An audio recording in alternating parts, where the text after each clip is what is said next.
kids at this point? My mama got them. Okay, your mama got them. Did you move out your mother's house? Okay, so you still coming home? So you still coming home every night? Oh, you missing nights? I was still coming home at that point. You know, sometime early morning. We stayed out late getting high. Clubs. The after hour clubs were, you know, just a thing. When the club closed, you know, people didn't want to go home. You would go somewhere else and start doing it. But eventually, as time went on, I didn't come home every night.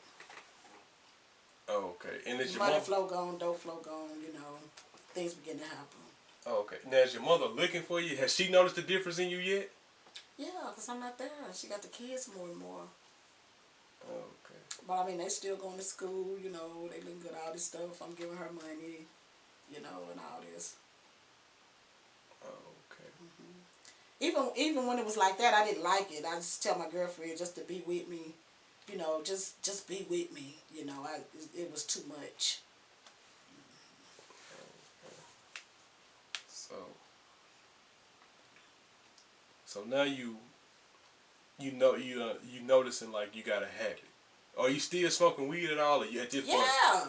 Oh, okay. So is it? I'm smoking weed. I'm smoking Primos. This is what I started. The Primos were so, you know, it was a lot because in the Primos you putting you got the tobacco, you got the weed, and you got the raw cocaine. So you got an up and a down, and you know you just. You don't know where you going. Ah! You drink it too, still? Yeah. Oh, so you smoking cigarettes. I had all these habits. Smoking cigarettes, drinking beer, liquor, wine, you know, smoking weed, smoking dope. Facial,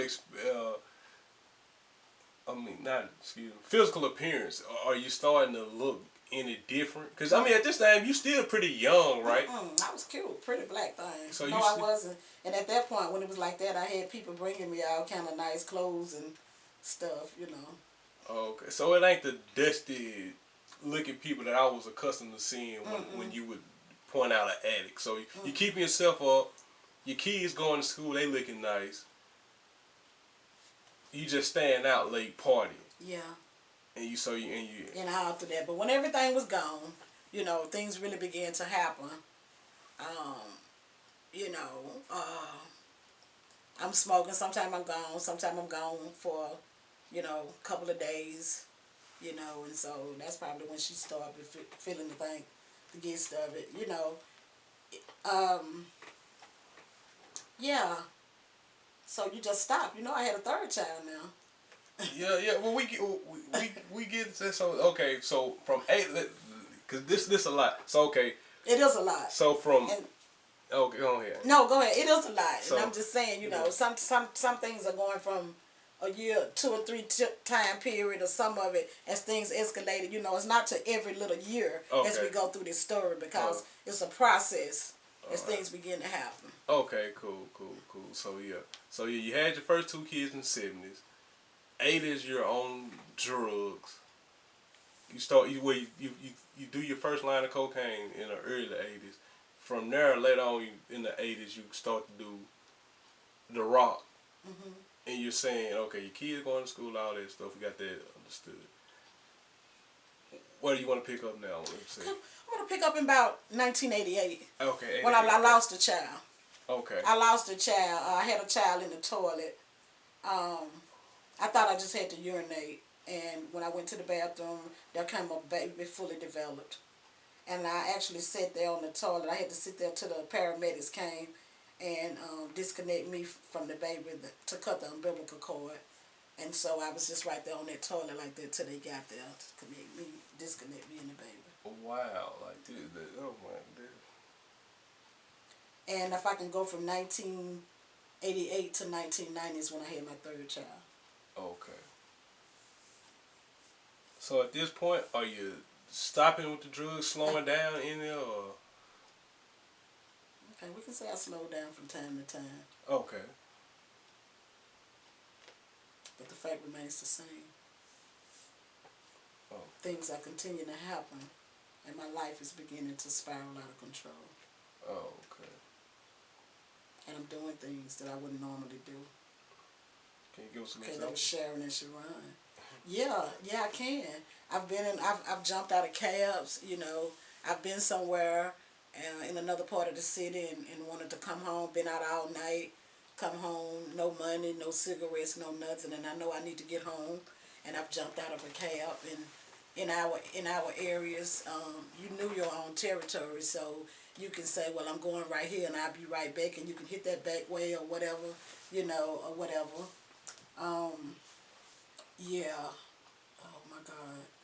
Just all kind of stuff. People money. Somebody may have sent me to get change or something, and I never came back with their money. I stole. I stole from my mama.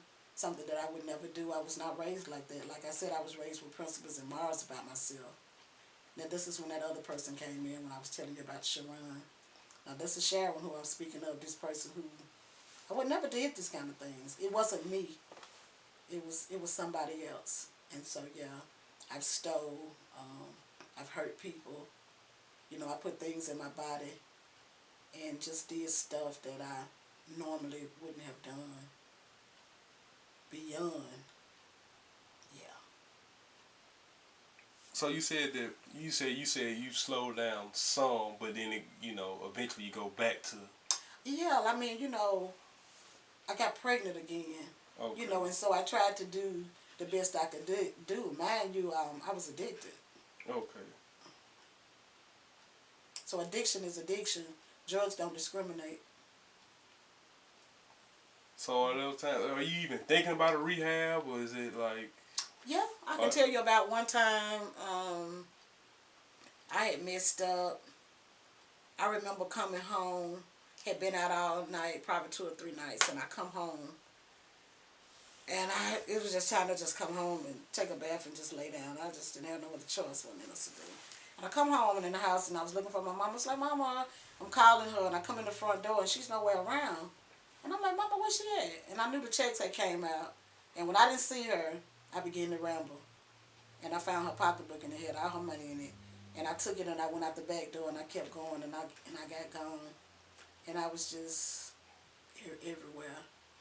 Getting high, buying dope in all different parts of the city or whatever. And by the time she found out, it probably was too late, or I was almost out of money. I guess she done put the word out, if she done figured it out by the time. I think she's probably crossed the sidewalk to a neighbor's house or something, and when she came back in there, she finally discovered that her money was gone, and she probably figured out that it was me that came in there and got it.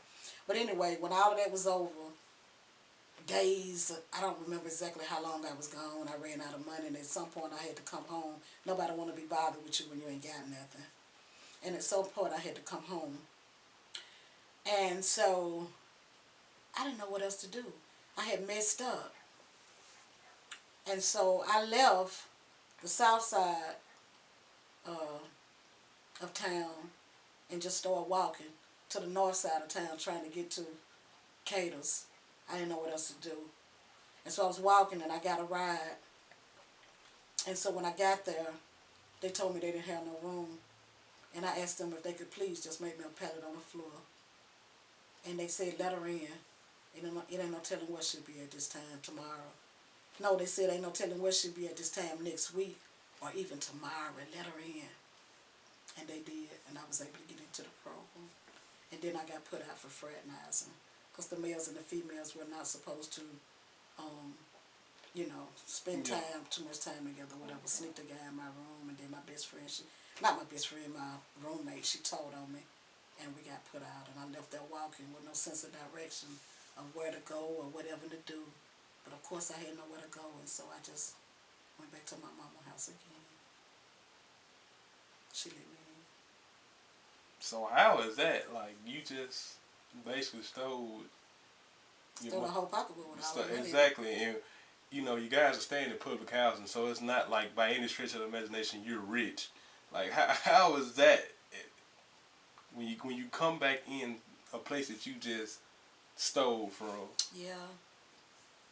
Well, you're sorry for what you done, but you've already done it, and you continue to hurt the people that love you and care about you. You're hurting yourself. People think you don't care. They look at you a different way. And my aunt, I remember, She dead and gone today. She was saying, girl, why did you do that to your mama? You know, you smoking that shit. You know, why you do that? And I couldn't say nothing. You know, I knew it was wrong, but I did it anyway. I told you about that girl, Sharon. She did whatever it takes to get whatever she wanted. I did. It was wrong. I knew it was wrong, but I did it anyway. Yeah. Okay. So now are all three of your kids staying with your moms? Well, my sister had come down from out of town and she wanted to take my daughter back for the summer. So I let her go spend the summer with her. And then, you know, she asked me if she could keep her, if she could have her. And I told her no. And so eventually she didn't come back. And my son, my oldest son, was asking me, you know, where is she at? When is she coming? We were missing her.